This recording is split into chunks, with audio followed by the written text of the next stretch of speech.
ध्यान से सुनना। झूठी आराधना के हेतु शैतान ने लोगों को नेतृत्व करता है। नेतृत्व का अर्थ होता है रखता है, ताकि झूठी आराधना किया जाए। मैं आपसे सच कहता हूं, आज भी बहुत सारे लोग हैं जो झूठी आराधना कर रहा है और उन्हें लगता है कि ये जो आराधना है वो परमात्मा की आराधना है। दरअसल वो परमात्मा जो आराधना है वो परमात्मा की नहीं कर रहे, वो आराधना जो है शैतान की कर रहे हैं बहुत सारे लोग। और बहुत सारे लोगों को यह बात कभी पता नहीं है कि ये आराधना दरअसल ईश्वर का नहीं है, ये आराधना शैतान के। कुछ लोग जानबूझकर ये आराधना कर रहे हैं और कुछ लोग अनजाने में ये आराधना कर रहे हैं। और आप विश्वास नहीं करोगे, लाखों करोड़ों लोग आज शैतान की आराधना कर रहे हैं। सबसे पहले शैतान ने झूठी आराधना करने के लिए केन को उकसाया। आदम का पहला बेटा उत्पन्न हुआ, उसका नाम केन था। और शैतान ने पहले ही आदम के बेटा केन को उकसाया कि वो उसके लिए झूठी आराधना करे। वचन कहता है हमें, धर्मी हबील ने वचन के अनुसार परमेश्वर को बलि चढ़ाया, परमेश्वर की आराधना किया, परमेश्वर पिता की इबादत किया। परंतु केन ने परमेश्वर के वचन के विरुद्ध आराधना किया और परमेश्वर को बलि चढ़ाया। और केन ने ही कर्मकांड स्टार्ट किया। दोस्तों देखिए, हाबिल धर्मी व्यक्ति था, वो परमेश्वर की इबादत करता था, परमेश्वर को बलि चढ़ाता था। परमेश्वर उसकी बलि को और उसकी प्रार्थना आराधना को स्वीकार करता था। परंतु केन का नहीं। केन समझता था कि मैं खेत के उपज में से कुछ बीज परमेश्वर को दे देता हूँ, कर्मकांड के कारण मैं धर्मी ठहर जाऊंगा। आज भी बहुत सारे लोग करते हैं ना कर्मकांड। ये लोग सोचते हैं कि हम अपने कमाई से कुछ गरीबों को दान कर दें या अपने कमाई से कुछ हम मंदिर में चढ़ा दें तो हमारे कर्मकांड है जो हमारे बुराई को मिटा देगा। वही काम किसने किया? केन ने भी।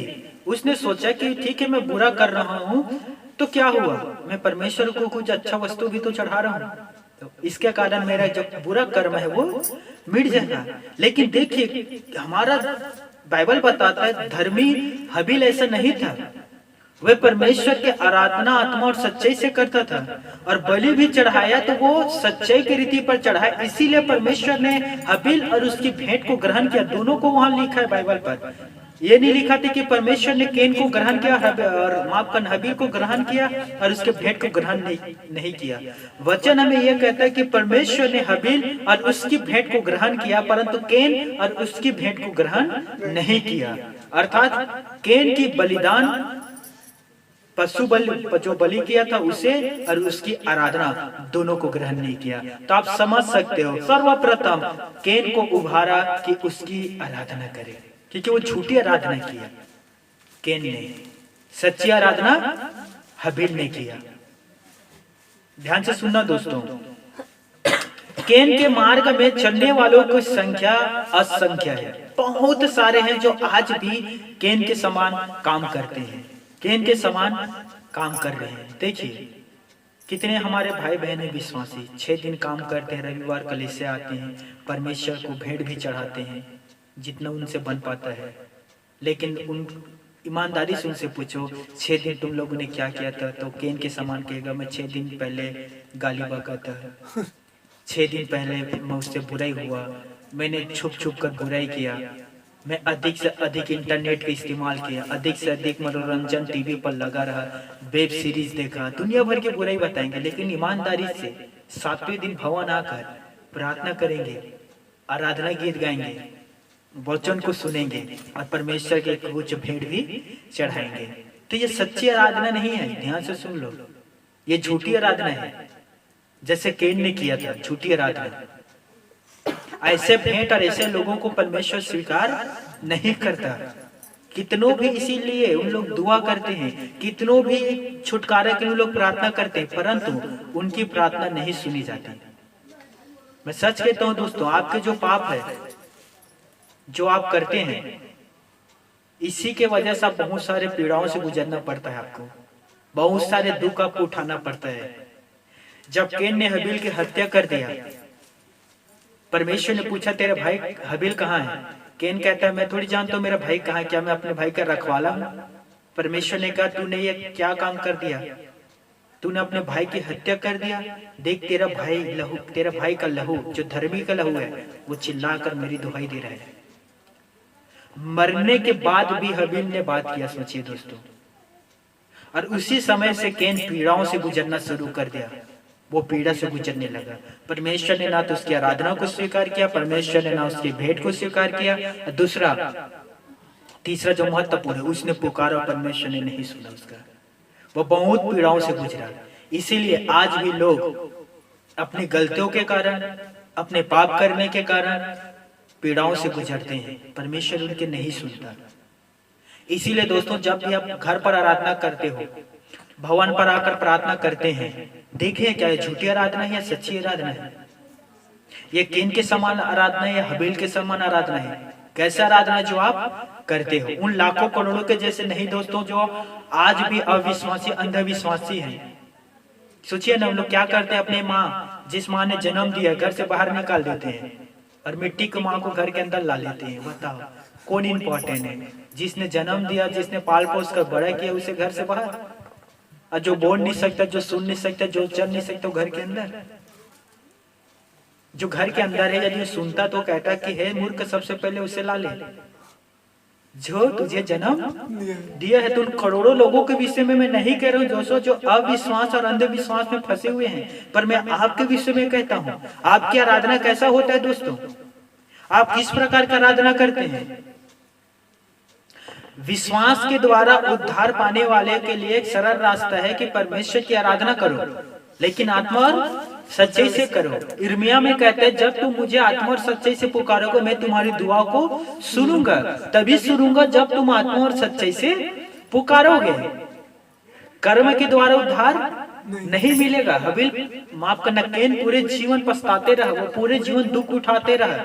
उसने सोचा कर्म कांड के द्वारा मैं उद्धार पा जाऊंगा, लेकिन वो गलत था। हबील कुछ ही दिन पृथ्वी पर जीवित रहा, परंतु वो मरने के बाद भी परमेश्वर से बात करते हैं।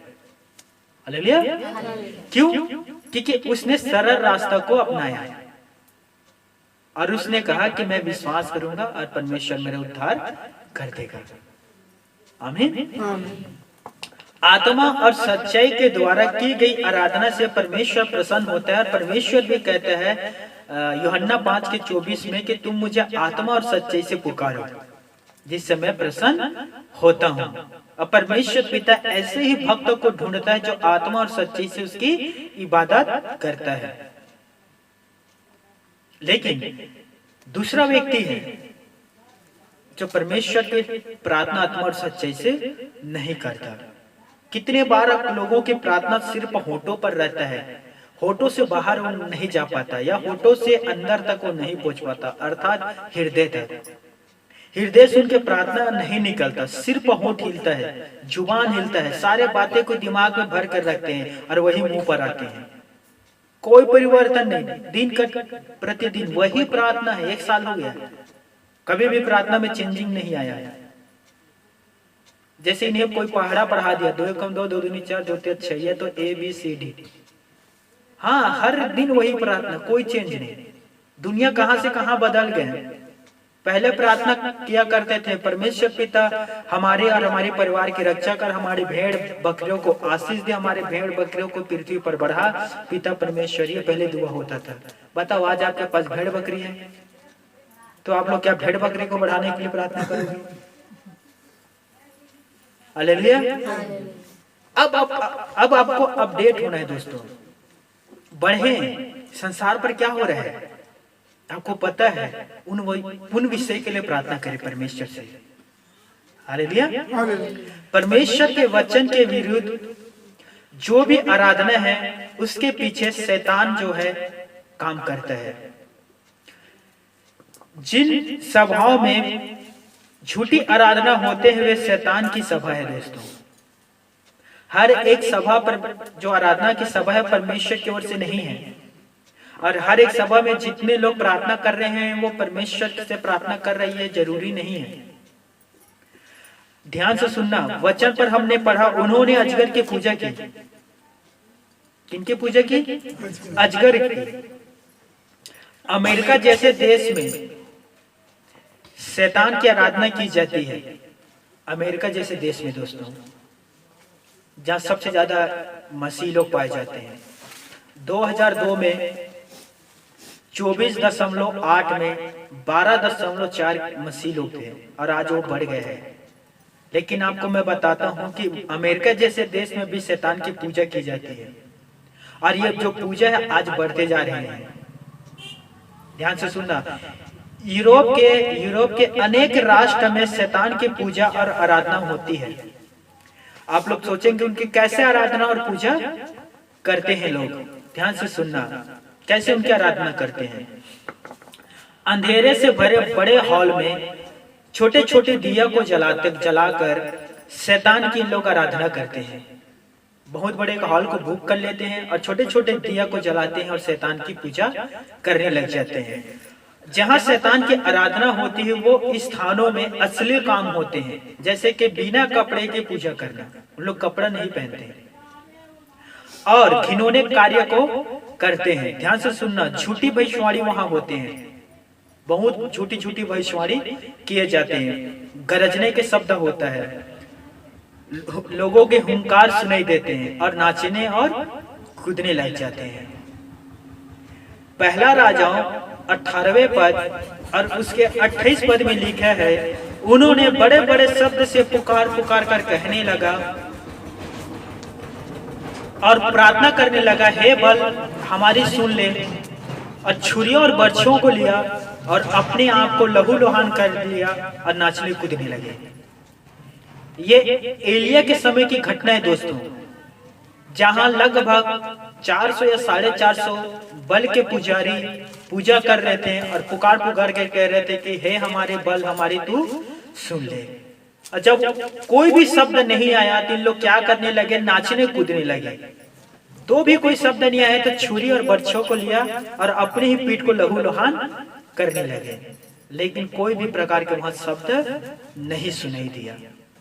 और इस प्रकार के काम आज भी जो है लोग मनुष्य जो है पृथ्वी पर कर रहे हैं। बिना कपड़े के पहनकर झूठी आराधना कर रहे हैं, नाच रहे हैं, कूद रहे हैं, झूठी भविष्यवाणी हो रहे हैं। एक शैतान के पुजारी ने कहा, जब मैं शैतान की पूजा करता था तो मुझे एक जगह लेकर गया, जब मैं आराम किया और वहां लेकर गया और मुझसे कहा, देख यहाँ सभी प्रकार की वस्तु उपलब्ध है, जो तू चाहे उसे तू रख सकता है अपने साथ। वहां लिखा पिस्तौल था, वहां गन था, वहां ड्रग्स था, वहां गांजा था, कोकीन था और बहुत सारे सुंदर लड़कियां थी।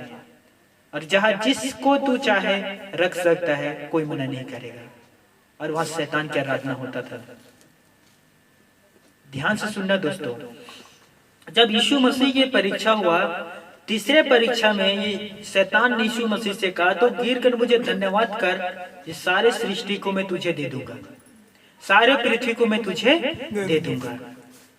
और ये आज भी शैतान लोगों से कहवाता है, लोगों से कहता है, तू मुझे गिर, तू मेरी सेवा कर, तू मेरी भक्ति कर, मैं सब कुछ तुझे मैं दे दूंगा। जैसे उस व्यक्ति को कहा, वहां सभी प्रकार के वस्तु उपलब्ध था, यहाँ तक कि सुंदर सुंदर लड़की भी थी, और कहा तू जिससे चाहे उसे रख सकता है। समझ में आ रहा है? ध्यान से सुनना दोस्तों, शैतान की झूठी आराधना कैसे लोग आज जो है पृथ्वी पर कर रहे हैं। और बाइबल पर लिखा गया है कि पहले ऐसे लोगों के जो झूठी आराधना करते थे, जो भूत सिद्ध करने वाले व्यक्ति थे, जो भूतों की सेवा करते थे, परमेश्वर ने आज्ञा दिया था कि ऐसे लोगों को जीवित नहीं रखना, वरन जान से मार देना। मनुष्य अपने पीछे पूंछ लगाकर तथा अपने गाल पर रंग गुलाल लगाकर, सिर पर सींग लगाकर शैतान की पूजा करते हैं दोस्तों। इन लोग खुद अपने आप को शैतान समझने लग जाते हैं। आप लोग आज तो इंटरनेट है, यूट्यूब पर चले जाओ या तो टीवी पर आप देख सकते हो शैतान की कैसे लोग पूजा कर रहे हैं। सोचिए, एक पूंछ को पीछे लगा लेते हैं, दो बड़े बड़े सींग लगा लेते सिर के ऊपर लग, अब देखे हैं ना, और स्वयं शैतान बन जाते हैं। आजकल तो गाना भी शैतान का आने लगा है, सच कह रहा हूँ। शैतान के लोग ना चाहते हुए भी बहुत सारे लोग शैतान के गीतों को गा रहे हैं। ध्यान से सुनना, आप जिस प्रकार के गीत को सुनते हैं ना, उसी प्रकार से दुनिया के लोगों को देखने लग जाते हैं। शैतानिक गीत यदि आप सुनोगे तो आप संसार को शैतान की दृष्टि से देखने लग जाओगे। इसीलिए मैं हर लोगों से कहता हूँ, बिल्कुल फिल्मी गीत तो सुनिए ही नहीं, कुछ नहीं रखा है उसमें। मैं जब से मसीह में आया हूँ, मैं फिल्मी गीत सुनना कब के छोड़ दिया, 2015 का, आज तक मैं नहीं सुना हूँ। सोचिए, क्योंकि मैं यदि फिल्मी गीत सुनूंगा और यदि मैं मसीह गीत सुनूंगा तो दोनों एक साथ मेरे दिमाग में नहीं रहेगा। या तो मसीह गीत को भूल जाऊंगा, फिल्मी गीत को याद रखूंगा, या तो मसीह गीत को याद रखूंगा, फिल्मी गीत को भूल जाऊंगा। दोनों एक साथ मेरे दिमाग में नहीं रह सकता दोस्तों। इसीलिए आपको फिल्मी गाना बिल्कुल नहीं सुनना है। बहुत सारे शैतान के गाना आ गए हैं जो शैतान ने ही प्रस्तुत किए हैं लोगों के द्वारा। बाल आप जानते हैं ना, घृणित देवता था मिस्र में, और सबसे घृणित था वो। लोगों से घृणा के काम करवाता था, व्यभिचार करवाता था, हत्या करवाता था, पुरुष को पुरुष के साथ और महिलाओं को महिला के साथ। बाल के देवता। और उन्हीं में से आज लोग, कितने सारे लोग हैं जो आज गीत को गाते हैं। मैं सुना हूँ रेडियो पर, बाला करके कोई गीत आया था ना, और उन लोग क्या कहते हैं, शैतान का साला। बताओ कौन है शैतान का साला? ये मैं थोड़ी कह रहा हूँ दोस्तों, उन लोग खुद गीत गा रहे हैं और कह रहे हैं बताओ शैतान का साला करके। इसलिए दोस्तों ऐसे गीत से तौबा कर लो। अब परमेश्वर की संतान है, बताओ लोग क्या कह रहे हैं, शैतान का साला है। मतलब आपकी बहन की शादी किससे हुआ? शैतान से। और शैतान का नाम क्या है? बाल। अब उनके परिवार बन गया। तो ऐसे जाने अनजाने में गलती ना करें, सावधान रहें, खुद भी रहें और बच्चों को भी सावधान रखें। शैतान देखिए, वचन कहता है नीति वचन में कि हम जैसे मुंह से अंगीकार करते हैं वैसे हमारे शरीर पर होता है। यदि हम मुंह से अंगीकार करते हैं कि पिता हम अच्छे हैं, पिता अपने हमें आशीष दे, हमारी बीमारी चले गए, तो शरीर पर वैसे ही पिता परमेश्वर काम करता है। और यदि हम मुंह से नेगेटिव बात करते हैं, जैसे कि लोग कहते हैं कि क्या होगा फिल्मी गीत सुनने से तो अच्छा है, फिल्मी कुछ सुन रहे हैं और उसे मुंह से गुनगुनाते भी हैं। बताओ ऐसा कौन सी फिल्मी गीत है जो अच्छा है? अश्लील भरे हुए हैं उस गीतों में। छत्तीसगढ़ में तो सबसे और आगे निकल गए, इन लोग पीएचडी कर लिए हैं। छत्तीसगढ़ के गीत सुनते हैं, कितना अश्लील गीत भरे हुए हैं। मैं तो कितने सारे गीत जानता हूँ जो पहले सुनता था, कितने गंदा वर्ड है उसमें, शब्द है। बताओ इसमें कौन सा अच्छा है? और उसे आप सुनते हैं और अपने मुंह से आप उसे कह रहे हो, तो मतलब आप चाहते हो कि आपके साथ वैसे ही हो। इसीलिए ऐसे गीत और ऐसे फिल्मों से सावधान रहे, बिल्कुल मत देखें, बिल्कुल ना देखें। कुछ भी लाभ नहीं है उसमें, सिर्फ आपके हानि है और आपके सिर्फ हानि होगा और आपके लिए कोई लाभदायक नहीं। 2 घंटे फिल्म देखे आपको क्या मिला? रोमांस करो, छोटे छोटे कपड़े पहनो, बॉडी के प्रदर्शन करो, अर्थात शरीर की नुमाइश करो। यही तो हो रहा है। फिल्म में क्या दिखाते हैं दोस्तों, आपको बताओ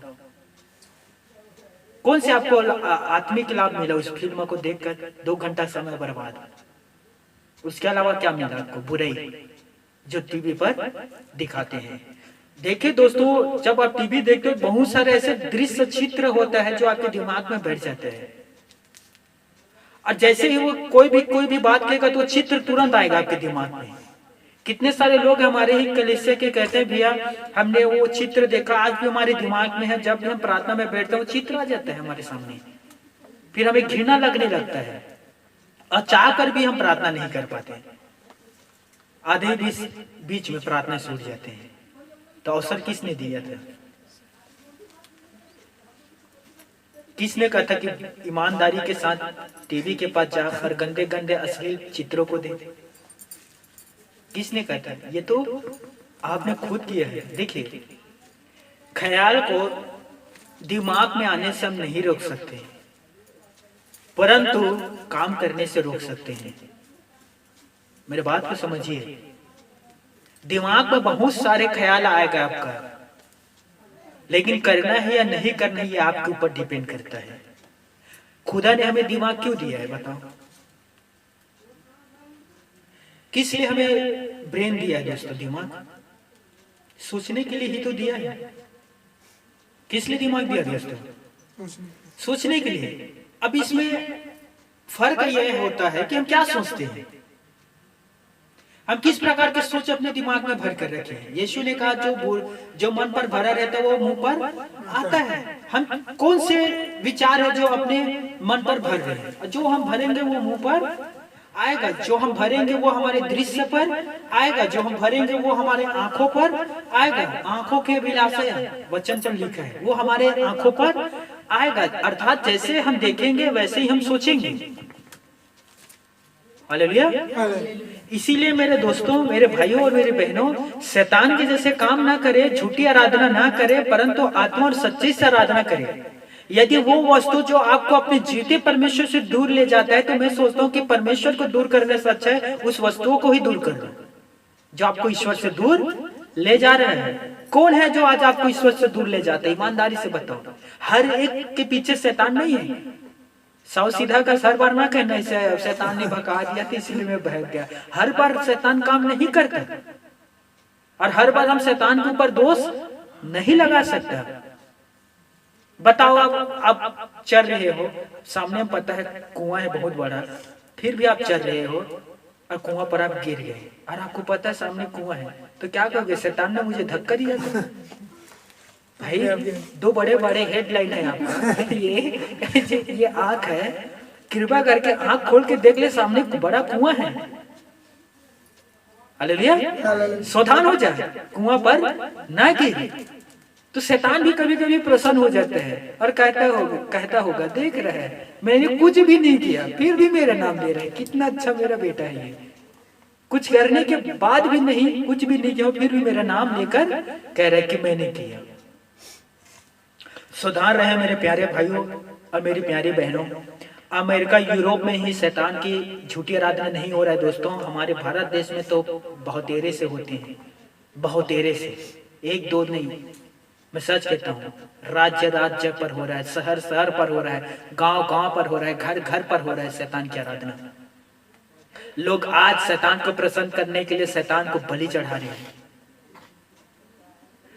वचन हमें बताता है व्यवस्था विवरण 12 के 31 में, उन्होंने अपने देवी देवताओं के लिए अपने जीवित बच्चे को बलि चढ़ा दिया। अपने देवी देवताओं को प्रसन्न करने के लिए अपने ही बच्चे को आग में डालकर जला दिया दोस्तों। और ये आज भी हो रहा है। आज भी लोग अपने बच्चे को होम करके चढ़ा रहे हैं, आज भी लोग अपने बच्चों को अग्नि में फेंक रहे हैं, बलि चढ़ा रहे हैं। आए दिन आपको पेपर पर पढ़ने के लिए मिल जाएगा कि फलाना के कारण, अंधविश्वास के कारण अपने ही बच्चे को कुर्बानी कर दिया। कौन करवा रहा है दोस्तों? देखिए, हमने देखा शैतान की पूजा जो लोग आज कर रहे हैं। दूसरा है शैतान के सेवक। शैतान के सेवक धार्मिकता के सेवक के भेष को धारण करते हैं, इसीलिए एकदम से इन्हें पहचान पाना आसान नहीं होता दोस्तों, क्योंकि वो भेड़ के भेष में भेड़िया है।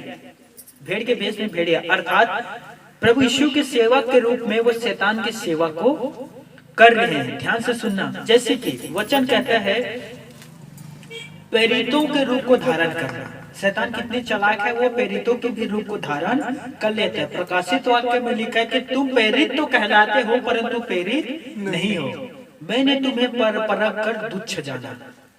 ऐसे ऐसे लोग हैं जो अपने आप को प्रेरित कहते हैं कि हम परमेश्वर के प्रेरित हैं। प्रेरित बहुत बड़ा पद होता है दोस्तों, प्रेरित। लेकिन परमेश्वर उसे परख कर और जांच कर देखता है कि वो प्रेरित कहलाने के योग्य नहीं है। अर्थात वो प्रेरित के तो पेड़ के भी योग्य नहीं है। सिर तो बहुत दूर की बात है। वचन कहता है दोस्तों कि शैतान ज्योतिमय स्वर्ग दूतों के रूप धारण करता है। वचन बताता है कि मसीहा के रूप धारण करके पृथ्वी पर आएगा और अद्भुत रीति से लोगों को भरमाएगा और सारे लोगों से कहेगा कि मैं ही मसीहा हूं, अर्थात यीशु ख्रिस्ट हूं। ये यीशु ने कहा था जब वो जैतून पहाड़ पर बैठा था। कि बहुत से हैं जो मेरे नाम से लेकर आएंगे और कहेंगे कि मैं मसीह हूं, और एक दो को नहीं बहुतों को भरमाएंगे।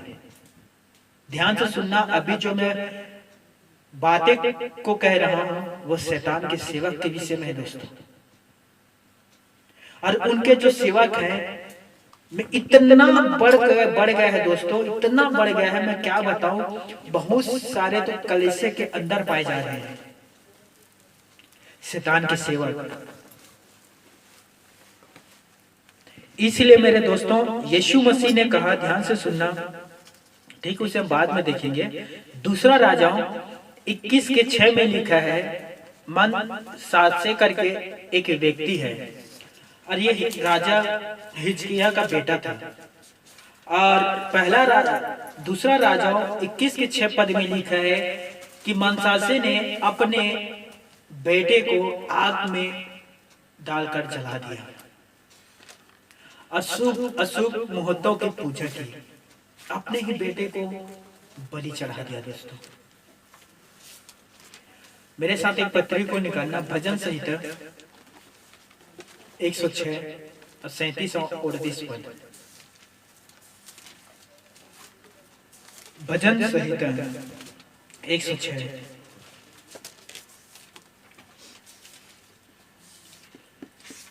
37 और 38 पद, 37 और 38 पद, ठीक है। 37, 38 यहां लिखा है, ध्यान से सुनना। वरन उन्होंने अपने बेटे और बेटियों को पिशाचों के लिए बलि दान किया और अपने निर्दोष बेटे बेटियों का लहू बहाया, जिन्हें उन्होंने कनान की मूर्तियों पर बलि किया। किनके लिए लोग अपने बेटी बेटा को बलि करने लगे दोस्तों? कनान देश की मूर्तियों के लिए, पिशाचों के लिए। पिशाचों आने जहां समझते हैं, पिशाच का कहते हैं ना,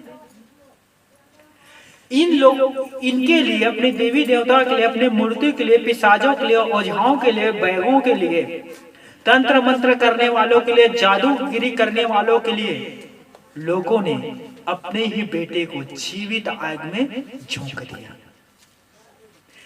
एक ही जगह नहीं, आप दूसरा इतिहास 17वें अध्याय घर पर पढ़ना, दूसरे इतिहास 18वें अध्याय घर पर पढ़ लेना दोस्तों। वहां भी लिखा है कि लोगों ने अपने बेटी और बेटा को आग में जीवित जला दिया। कौन लोग हैं जो इन्हें अपने बेटी बेटा को आग में जीवित जलाने के लिए कहते हैं? शैतान की सेवक। उन लोग कहते हैं कि अपने बेटे को शैतान के लिए अर्पण कर दो, अपने बेटे को आग में जला दो, तुम्हें सामर्थ्य मिलेगा, तुम्हें बरकत मिलेगा, तुम्हारी संपत्ति बढ़ जाएगा, तुम बीमार हो तो तुम चंगे हो जाओगे। इसीलिए लोग क्या करने लगे? अपने ही बेटे बेटा को मार दिए। ध्यान से सुनना दोस्तों, लिसन, सुने। तमिलनाडु में एक प्रोफेसर, बाइबल कॉलेज का एक प्रोफेसर रहता था जिसका नाम लोरी है। उसने कहा, मैं मसीहा का पुत्र क्रिस्ट हूं। और ये प्रोफेसर है बाइबल कॉलेज का, और ये कह रहा है कि मैं मसीहा हूं। और उसने अनेकों लोगों को भड़काया, अनेकों लोगों को भरमाया कि मैं मसीहा हूं, क्रिस्ट हूं। ध्यान से सुनना दोस्तों, सामुएल के राजाओं के पत्री में पढ़ना, बहुत सारे बाल के पुजारी थे। इन्होंने इजराइल के बहुत सारे लोगों को भरमाया, बहकाया और कहा कि हम ईश्वर के सच्चे सेवक हैं और ईश्वर के साथ हमारा संपर्क है, हम जो भी चाहें, जो भी हम चाहें वो हम ईश्वर से करवा सकते हैं। इसीलिए इजराइल के जो लोग जो ईश्वर की सेवा करते थे, बाल के पुजारी के बातों को सुनकर बाल की पूजा करने लगे। समझना, और बाल के सिर्फ पूजा नहीं करने लगे, उनके कहे हुए हर एक बातों का पालन करने लगे। और जो बाल के पुजारी कहते थे उस इजराइल के लोग करने लगे। इसीलिए परमेश्वर ने उन सभी लोगों से कहा, तुम लोग क्यों दो विचारों में भटके हुए हो? यदि ईश्वर परमेश्वर है तो उसके पीछे हो जाओ, यदि बल है तो उसके पीछे हो जाओ। क्योंकि इजराइल के लोग बल की पूजा करने लग गए थे दोस्तों, और साथ में परमेश्वर करके। एक बहन मेरे पास आई और उस बहन ने कहा, भैया मैं यीशु मसीह को भी मानना चाहता हूँ, परंतु मैं अपने पिछले वाले को भी नहीं छोड़ना चाहता। समझ में आ रहा है? उस बहन ने कहा कि हम 33 करोड़ देवी देवताओं पर विश्वास करते हैं, हम यीशु को भी मिलाकर 34 कर लेते हैं, चलेगा भैया? क्या हम सभी के एक साथ मान सकते हैं? एलिया ने क्या कहा दोस्तों? एक तरफ हो जाओ, या तो परमेश्वर की तरह या तो बाल देवताओं की तरह, दोनों तरफ नहीं। यीशु ने कहा एक मनुष्य दो नाव पर सवार नहीं हो सकता। उस बहन से कहा एक तरफ हो जाओ, या तो यीशु को मानो या तो अपने पुराने जिसे मानते हो उससे ही मानो। या दोनों को नहीं मान सकते। मैं कहा यीशु उस भीड़ पर नहीं है। यीशु ने जो काम आपके लिए, मेरे लिए, सारे संसार के लिए किया, वो उन लोगों ने नहीं किया। यीशु हमसे प्रेम करता है, वे हमें पापों से छुड़ाया है, उसने हमारे पापों के लिए लहू बहाया है, उसने हमारे अधर्म के कामों के लिए उसे कुचला गया है, उसने कोड़े खाया है। बताओ कौन है जो ये काम किया है हमारे लिए? बहन के पास कोई जवाब नहीं था। हालेलुया। इसीलिए यीशु के स्थान कोई भी नहीं ले सकता। अब कहते हैं ना यीशु तेरे नाम सबसे ऊंचा है, क्योंकि उसने महान काम किया है दोस्तों। हालेलुया। दूसरा आता है मिस्र के। मिस्र में जादूगर, जादूगरी करने वाले लोग थे। फिर आता है भूत सिद्ध करने वाली महिला। यह आपको पहला सामुएल 28 के 4, 5, 6, 7, 8 तक पढ़ लेना। वहां एक भूत सिद्ध करने वाली महिला थी, अर्थात वो इतना प्रचंड थी और उनके पास शक्ति भी था कि मरे हुए व्यक्ति को बुला लेता था दोस्तों। समझ में आ रहा है? आपके हो सकते परदादा को भी बुलाते हैं। हाँ, पुकारते होंगे हे बुधारू तू जहाँ भी है यहाँ आ जा। समझ में आ रहा है? तो इस प्रकार से शैतान के बहुत सारे सेवक हैं, बाल के पुजारी, भूत सिद्धि करने वाले, मिस्र के जादूगर। इन लोग ऐसे व्यक्ति थे जो खुदा की सेवा नहीं करते थे, परंतु शैतान की सेवा करते थे और झूठी आराधना स्वयं भी करते थे और बहुत सारे लोगों से भी करवाता था। इसलिए ऐसे व्यक्ति से आप सावधान रहें और ऐसे व्यक्ति के पास भूल कर भी ना जाना। एक मेरे पास भी एक बैगा आया। उस समय मैं प्रभु यीशु मसीह में नहीं गया था और यीशु की कृपा मेरे ऊपर नहीं हुआ था। तो उस बैगा ने आया, मेरे को देखा और कहा बहुत बड़ी विपत्ति आपके ऊपर आया है। और उसने कहा यदि जल्द से जल्द आपका हम इलाज नहीं करेंगे तो आपका समय तय हो चुका है, बहुत जल्दी यहाँ पृथ्वी से मरने वाले हैं और वो आत्मा आपको लेकर चले जाएगा। और यही नहीं रुका और डराया मुझे और कहा कि फिर वो आपके आत्मा को जगाएगा। समझ में आ रहा है? फिर आपके आत्मा को जगाएगा, फिर वो जैसे चाहेगा आपके आत्मा से वो करवाएगा। पूरे जीवन उसे आप अपना गुलाम बनाकर आपको रखेगा। मैंने कहा क्या करूं, उसका क्या छुटकारा है? उसने कहा मैं बहुत बड़ा बैगा हूँ, जो मैं कहता हूँ वो होता है। सुबह उठना, मैं कहा ठीक है। और जानते सुबह शीत पड़े रहता, छोटे छोटे ओस, उसी पर चलना। मैं कहा अच्छा ये तो मैं कर सकता हूँ। और सुबह उठकर अपने यूरिन जो पेशाब होता है उसे पी लेना। फिर वो सारा आपका जो आपके विरुद्ध जो मंत्र किया है वो टूट जाएगा। मैंने कहा ये तो बात मैं नहीं कर पाऊंगा, मैं अपने यूरिन कैसे पी सकता हूँ, पेशाब अपने ही पेशाब को। तो कहा कि देख ये काम कर, सारा बंधन टूट जाएगा और आप अच्छे हो जाओगे। यदि आप काम नहीं करोगे तो आपका समय तय हो गया है। और मैंने कितनों को ऐसे कहा, वो कितने लोगों ने किया है, वो आज भी जीवित है। तू चाहता है कि तू जीवित रहे तो वो काम को तू कर। और उसने कहा मैं भी ये काम को स्वयं खुद करता हूँ। समझ में आ रहा है? मैंने कहा मन पर कहा 9, 2, 11 बजे मेरे घर से फुर्सत से निकल मैं वो काम नहीं करूंगा। और मैं नहीं किया और आज भी जीवित हूँ। समझ में आ रहा है दोस्तों? तो इन लोग खुद गलत काम करते हैं और दूसरे से भी वो काम को करवाते हैं। इसीलिए ऐसे बैगों के पास कभी भी ना जाना। ऐसे बैगों के पास जाना तो समझ लीजिए अपने सिर दीवार पर पटकने के जैसे। वो कहावत है ना, आ बैल मुझे मार। समझ में आ रहे हैं? ऐसे के पास जा रहे हो मतलब वो बैल है वो आपको मारेगा और खुद आप जा रहे हो कि बैल आपको मारेगा। इसीलिए सावधान रहे। पुराने नियम पर बहुत सारे ऐसे लोग थे जो गलत काम करते थे, ईश्वर के सेवा नहीं करते थे, परंतु वो इब्लिस शैतान की सेवा करते थे। ध्यान से सुनना, संसार के विभिन्न स्थानों में यीशु मसीह के सेवकों के रूप में शैतान के सेवक कार्यरत हैं। तीसरा, दो बात हमने देख लिया। पहला था शैतान की झूठी आराधना, शैतान की पूजा। दूसरा हमने क्या देखा? शैतान के सेवक। तीसरा, शैतान के द्वारा चिन्ह और चमत्कार। पिता परमेश्वर की सामर्थ्य से चिन्ह और आश्चर्य काम प्रकट होता है, और ये परमेश्वर की महिमा के लिए और कलीसिया के उन्नति के लिए चमत्कार होता है। किसके लिए? ध्यान से सुनना दोस्तों। परमेश्वर पिता, अभी से नहीं, पुराने नियम पर भी देखना, मुर्दे जीवित होते थे, अंधे देखते थे, कोढ़ी व्यक्ति शुद्ध किए जाते थे। नए नियम पर ही चमत्कार नहीं हुआ है, पुराने नियम पर भी बड़ा बड़ा चमत्कार हुआ है। सबसे बड़े चमत्कार था जगत की उत्पत्ति। कुछ नहीं था, उसमें से परमेश्वर ने सब कुछ बना दिया शून्य से। ये सबसे बड़े चमत्कार है। लेकिन परमेश्वर पिता अपने सामर्थ्य को क्यों प्रकट करता है? वह क्यों चिन्ह चमत्कार लोगों को दिखाता है, लोगों के जीवन पर करता है दोस्तों? ताकि लोगों के जीवन बदले और वो व्यक्ति जो है उन्नति करे और परमेश्वर से जुड़ कर रहे। यीशु ने एक व्यक्ति को कहा, जो 38 वर्ष के व्यक्ति जो बाइबल पर लिखा था वो चंगा हुआ। यीशु ने उससे कहा, देख तू चंगा हो गया, फिर से पाप मत करना। हालेलुया। तो परमेश्वर हमें चंगा क्यों करता है? ताकि हमारा उन्नति हो, प्रोग्रेस करे और परमेश्वर को पहचाने। लेकिन इस प्रकार के कार्य से हमें सावधान भी रहना है दोस्तों।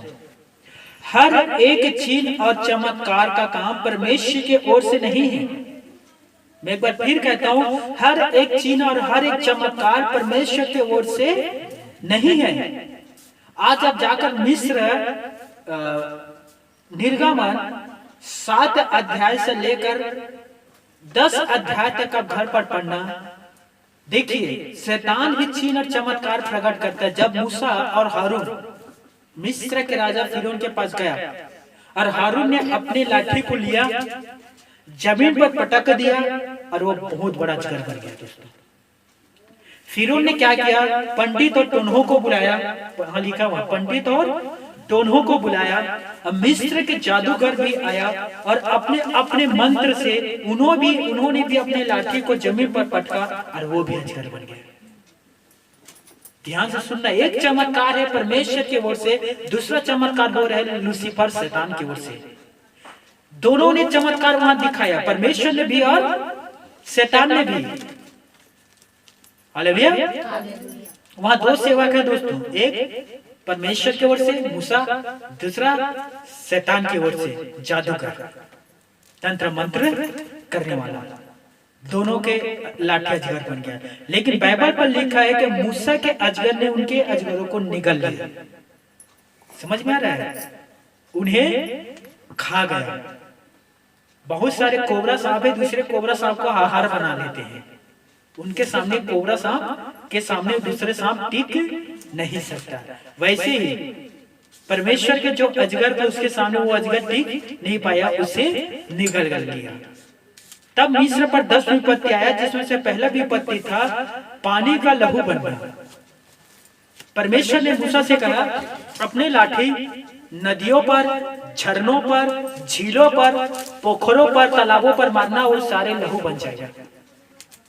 और मूसा ने वैसे ही किया। हारून मूसा ने जाकर अपने अपने लाठी को सभी जगह मारा, सभी लहू बन गया। तब फिरौन ने क्या किया पता है? जादूगर को बुलाया और उनसे कहा, तुम लोग भी करो।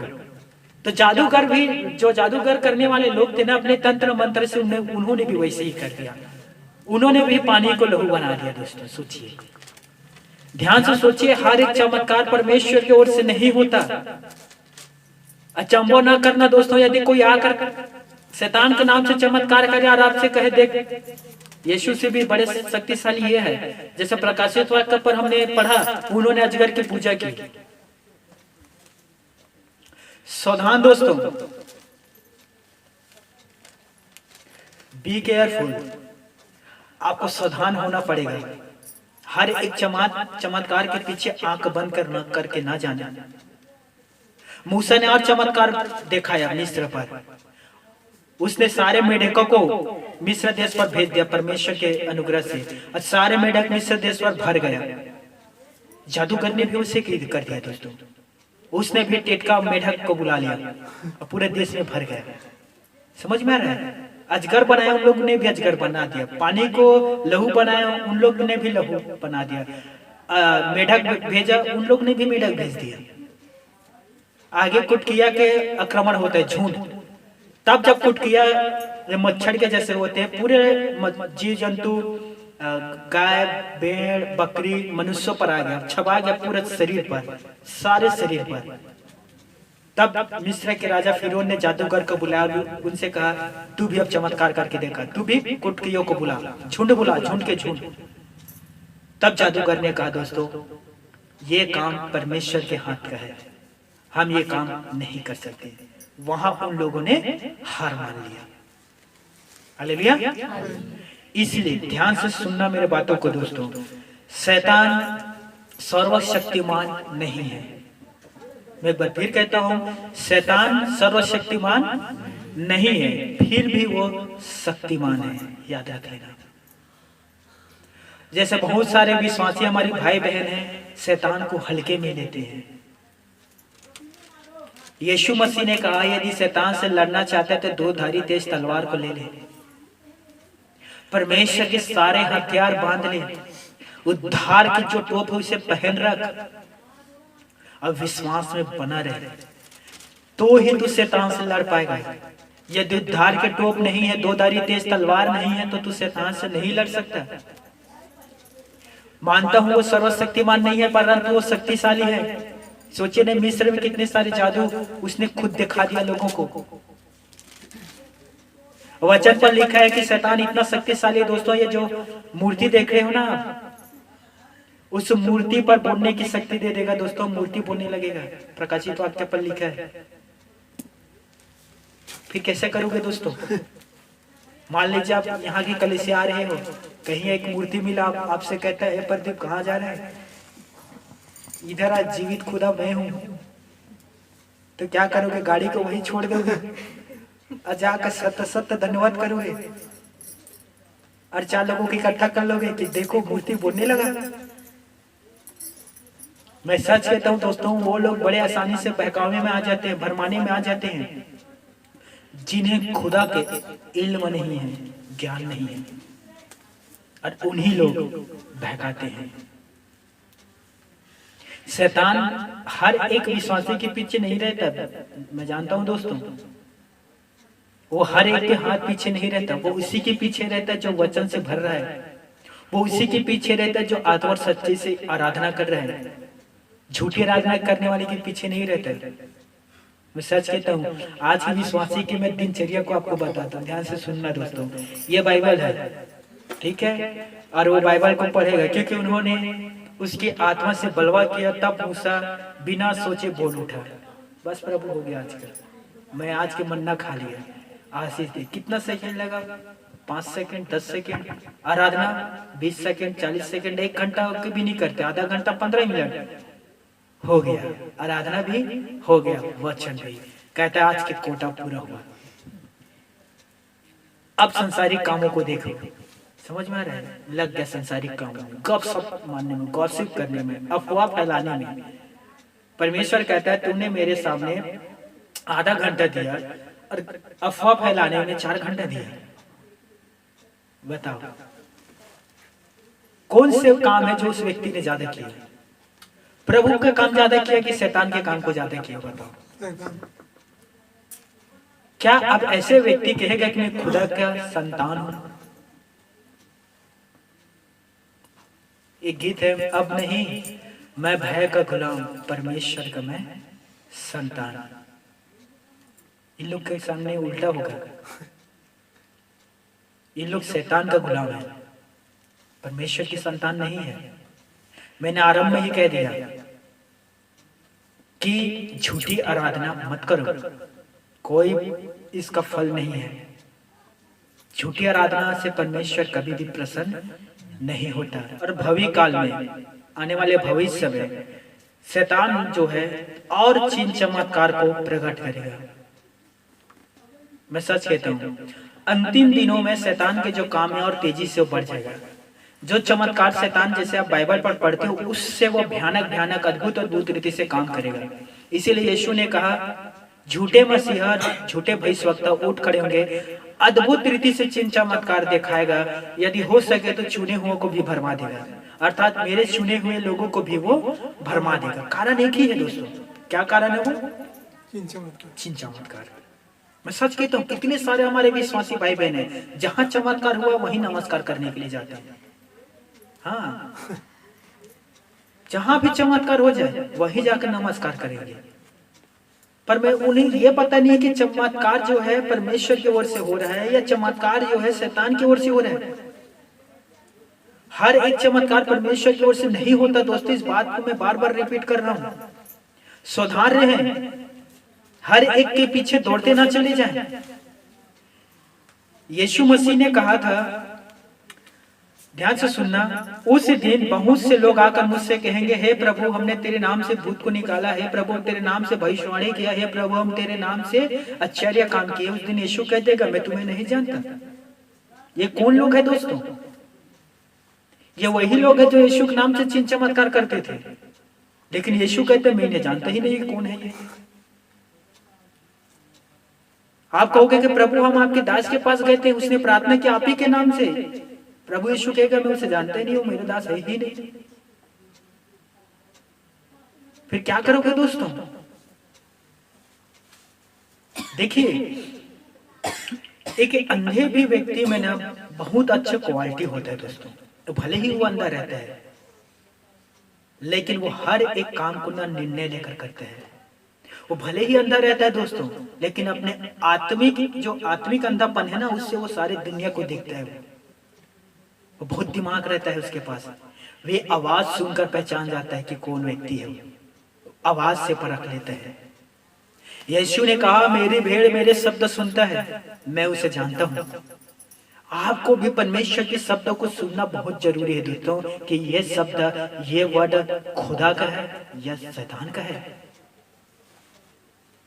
हालेलुया। ये चमत्कार जो मुझे मिला है किसने किया है? खुदा ने किया है या तो शैतान ने किया है? ये चमत्कार किसके ओर से है? खुदा की ओर से या शैतान की ओर से? ये आपको जानना और पहचानना होगा दोस्तों। एक पद को निकालिए, फिर मैं समाप्त करूंगा। बहुत महत्वपूर्ण पद है, मूसा ने इसे कहा था। व्यवस्था विवरण 13 और 13 पद, 13वें अध्याय के 13, पुराने नियम पर है।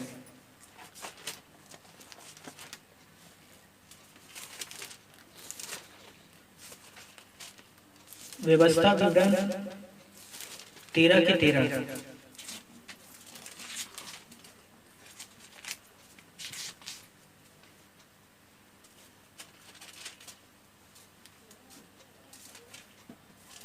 माफ करना, व्यवस्था विवरण 13 निकालिए। 13 के पहले से तीसरा तक पढ़ेंगे, ठीक है? व्यवस्था विवरण 13वें अध्याय पहला पद से लेकर 3 पद तक।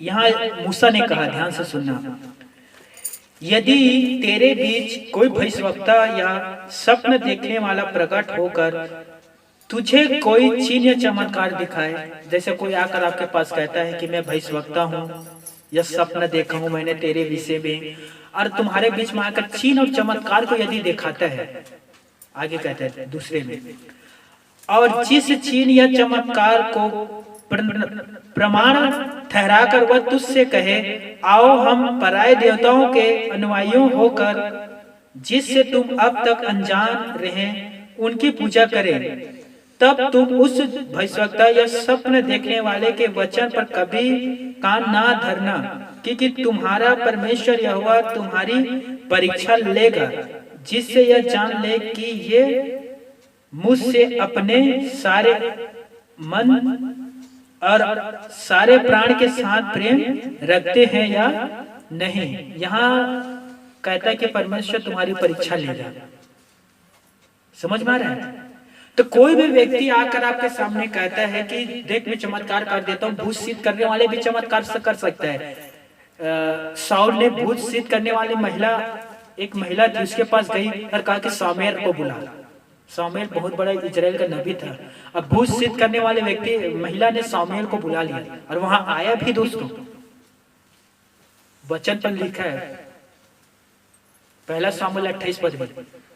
और यदि आप सोचिए वो आगे भूत सिद्ध करने वाले के व्यक्ति महिला के पुकारने पर वो सामुएल व्यक्ति आ गया। और एग्जैक्टली वही सामुएल है, ये बाइबल पर नहीं लिखा है, क्योंकि शैतान किसी के भी रूप धारण करके आ सकता है, चमत्कार कर दिखा सकता है, जैसे मिस्र पर चमत्कार दिखाया।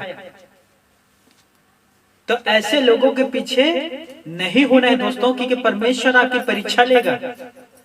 वचन कहता है कि तुम परमेश्वर से सारे मन तथा अपने सारे प्राण से प्रेम करना। और जो परमेश्वर से प्रेम करता है दोस्तों हृदय से, वे चमत्कारों के पीछे नहीं भागता है। जो परमेश्वर से प्रेम करता है वो अय्यूब के जैसा होता है दोस्तों। वो कहता है चाहे मेरे शरीर पर फोड़ा या फुंसी आ जाए, चाहे मेरी संपत्ति समाप्त हो जाए, लेकिन मैं यहोवा के ही पीछे चलूंगा, मैं किसी दूसरे के पीछे नहीं चलूंगा। अय्यूब के समय भी बहुत सारे पराये देवता रहा होगा।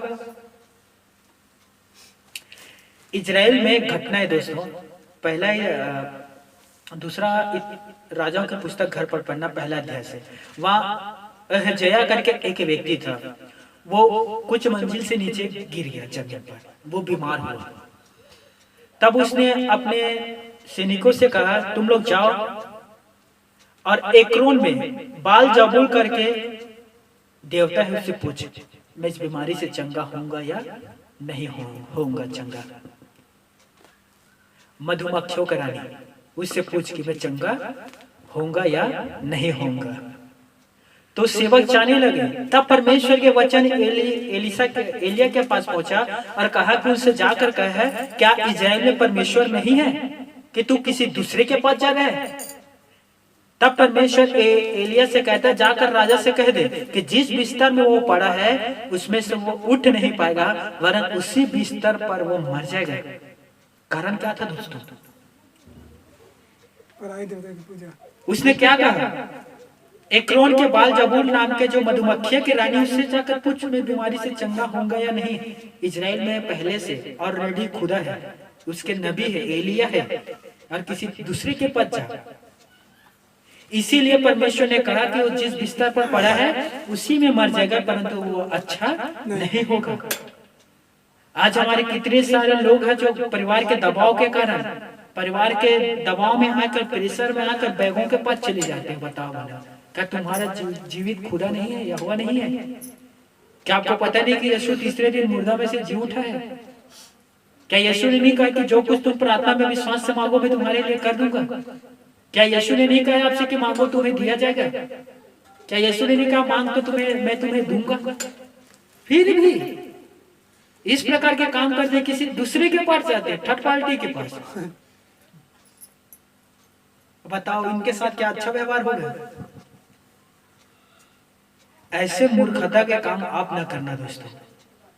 यशायाह कहता है यदि कोई तुम्हारे पास आकर कहे चलो मैं तुझे ओझाओं और बैगों के पास लेकर जाता हूं, यशायाह कहता है यदि कोई तुम्हारे पास आकर कहता है चलो मैं तुझे ओझाओं और बैगों के पास लेकर जाता हूं, जो गुनगुनाते और फुसफुसाते हैं वही तो करते हैं दोस्तों। आपको पता है हम लोग क्या करते हैं? गुनगुनाते और फुसफुसाते। कुछ समझ में आता है या कुछ भी समझ मैं नहीं कह रहा हूँ, मेरे पवित्र शास्त्र बाइबल कह रहा है, इस पर मुझ पर दोष ना लगाना। यशायाह 8 के 23 या 21 पद से आप देख सकते हो, वहां लिखा है तब वे लोग कहेंगे कि जो लोग गुनगुनाते फुसफुसाते हैं आओ ओझाओं और बैगों के पास तुम्हें लेकर जाता हूं, तब तुम कहना क्या प्रजा के लोगों को अपने परमेश्वर के पास नहीं जाना चाहिए? बताओ क्या हमें अपने परमेश्वर के पास नहीं जाना चाहिए दोस्तों? आमीन। हम तो अपने परमेश्वर यहोवा के पास जाएंगे जो गुनगुनाता फुसफुसाता नहीं है, वरन सब साफ साफ शब्द से बातें करता है। हम तो परमेश्वर के दासों के पास जाएंगे जो साफ साफ रीति में प्रार्थना करता है, जो ना गुनगुनाता है ना तो फुसफुसाता है। मुझे बताओ दोस्तों, क्या जब तक जीवित परमेश्वर है कोई मुर्दा के पास जाएगा?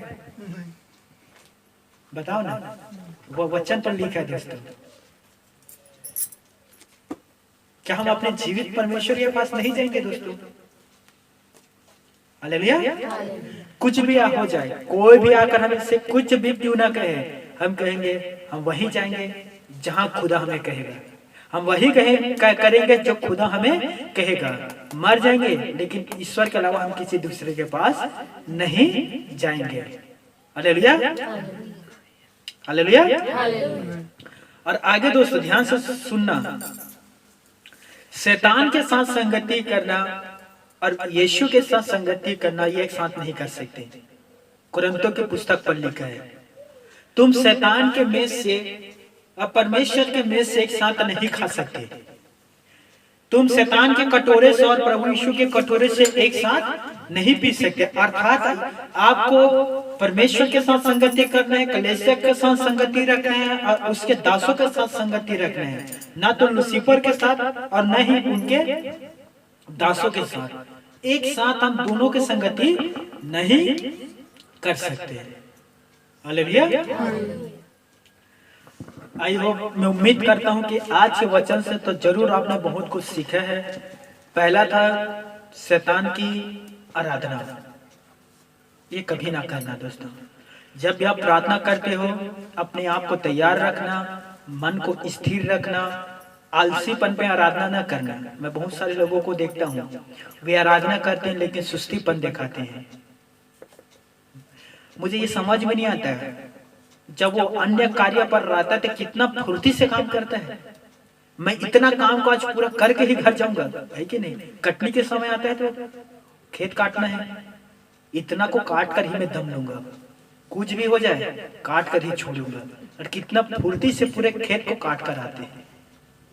लेकिन जहां आराधना में बैठेंगे, घड़ी को देखेंगे, अभी 5 ही मिनट हुआ, थोड़ा और करना है। पास्टर ने कहा आधा घंटा करना है, वो आधा घंटा में कम से कम 25 बार तो आंख ही खोलकर घड़ी को देखे। बता, ये क्या सच्ची आराधना है? ये झूठी आराधना है। आपके प्रार्थना में मन थोड़ी है दोस्तों, आपके समय को भगाना है। जल्दी जल्दी भग जाओ कि मैं कब प्रार्थना से आमीन कहकर उठूं।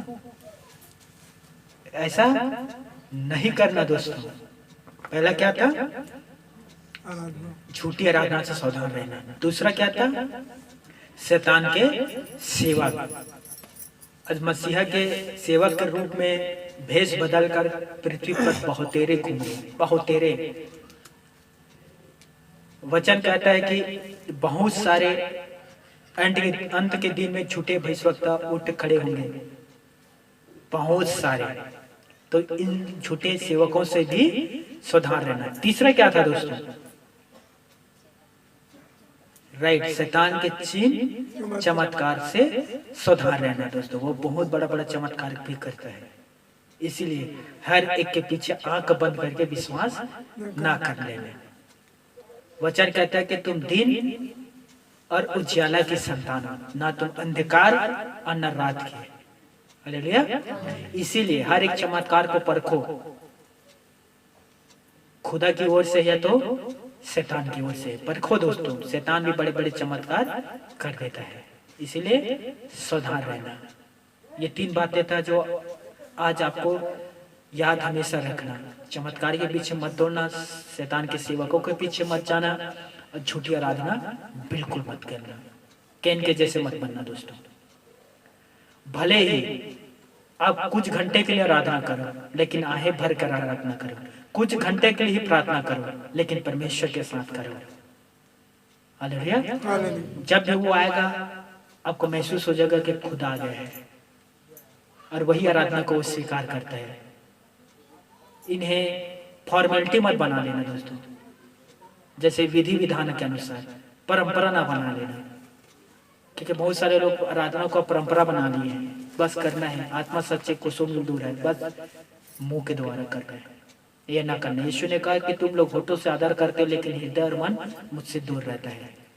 होठ प्रभु का धन्यवाद कर रहा है, लेकिन हृदय और मन किसी दूसरी जगह लगा हुआ है, तो ऐसे आराधना को स्वीकार नहीं करता। यीशु ने कहा छत्तीसगढ़ी में, जब तुम प्रार्थना करो तो खोली में चले जाओ और केगली खाए और फिर कल बंद कर लो और अपन दादा से जो थोड़को दिखाई नहीं देवा दुआ करो, ऐसे करके छत्तीसगढ़ी में लिखा है।